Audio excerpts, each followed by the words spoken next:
ഈ വടക്കൻ കേരളത്തിൽ വരും ദിവസങ്ങളിൽ മഴ ശക്തമാകും. തിങ്കളാഴ്ച കണ്ണൂർ, കാസർഗോഡ് ജില്ലകളിൽ ഓറഞ്ച് അലർട്ട് പ്രഖ്യാപിച്ചിട്ടുണ്ട്.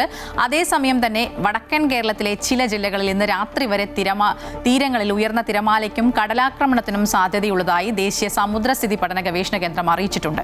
കോഴിക്കോട് നിന്നും കൂടുതൽ വിവരങ്ങളുമായി രേഷ്മ ചേരുന്നുണ്ട്. രേഷ്മ, വടക്കൻ കേരളത്തിൽ ഉൾപ്പെടെ കഴിഞ്ഞ ദിവസങ്ങളിലൊക്കെ പലയിടത്തും ശക്തമായ മഴയൊക്കെയായിരുന്നു, പ്രത്യേകിച്ച് മലയോര മേഖലകളിലൊക്കെ ഉണ്ടായത്. ഇന്നിപ്പോൾ എങ്ങനെയാണ് വടക്കൻ കേരളത്തിന്റെ ഒക്കെ ഒരു അവസ്ഥ?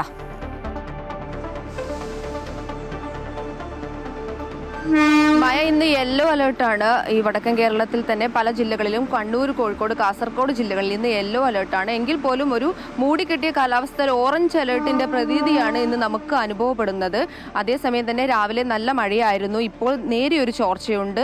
നാളെയാണ് ഓറഞ്ച് അലേർട്ട് ഉള്ളത്. കണ്ണൂർ, കാസർഗോഡ് ജില്ലകളിലും നാളെ ഓറഞ്ച് അലേർട്ടാണ് പ്രഖ്യാപിച്ചിരിക്കുന്നത്. ഇവിടെ ശക്തമായ മഴയ്ക്കും ഒപ്പം കാറ്റിനും മിന്നലിനും സാധ്യതയുണ്ടെന്നാണ് കേന്ദ്ര കാലാവസ്ഥാ നിരീക്ഷണ കേന്ദ്രം അറിയിച്ചിരിക്കുന്നത്. ഒപ്പം തന്നെ ഈ കള്ളക്കടൽ പ്രതിഭാസത്തിന് സമാനമായി തന്നെ ഒരു ഉയർന്ന തിരമാലയ്ക്ക് സാധ്യത ഉണ്ട് എന്നാണ് കാലാവസ്ഥാ നിരീക്ഷണ കേന്ദ്രം അറിയിച്ചിരിക്കുന്നത്. ഈ തീരപ്രദേശങ്ങളിലുള്ളവർ സൂക്ഷിക്കണമെന്നാണ് നിർദ്ദേശിച്ചിരിക്കുന്നത്.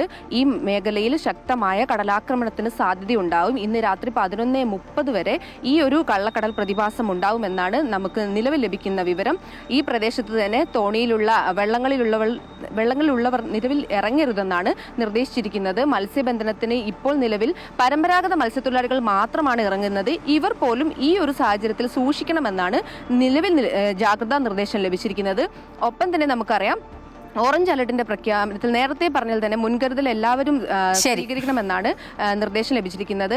മലയോരത്തുൾപ്പെടെ ടൂറിസം മേഖലകളിൽ ഉൾപ്പെടെയുള്ളവർ ശ്രദ്ധിക്കണമെന്നും വെള്ളത്തിൽ ഇറങ്ങരുതെന്നുമാണ് നിർദ്ദേശിച്ചിരിക്കുന്നത്. മായ, തീർച്ചയായും മത്സ്യത്തൊഴിലാളികൾ ഉൾപ്പെടെ ജാഗ്രതാ നിർദ്ദേശങ്ങളൊക്കെ കർശനമായി പാലിക്കുക. രേഷ്മയാണ് കോഴിക്കോട് നിന്നും വിവരങ്ങൾ നൽകിയത്.